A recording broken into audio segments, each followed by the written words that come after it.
Ayun, sa mga katropa, magandang tanghali. Kain tayo ng bayabas. Nakakita ko ng medyo maniba na. Ayan, di pa rin ako tapos maglaba. Mga pantalon na lang aking nalabat. Kaya kain muna ako ng bayabas.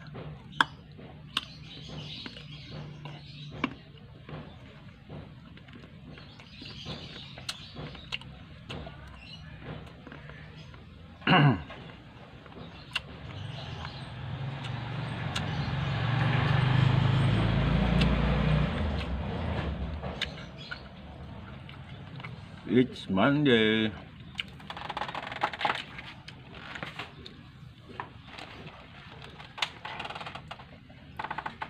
Maraming saro na naghatid sa mga bata.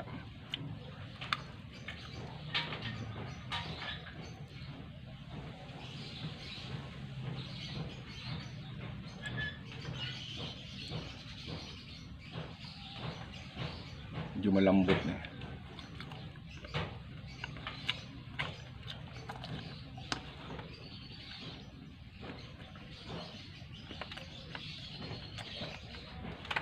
Ayan, thanks for watching.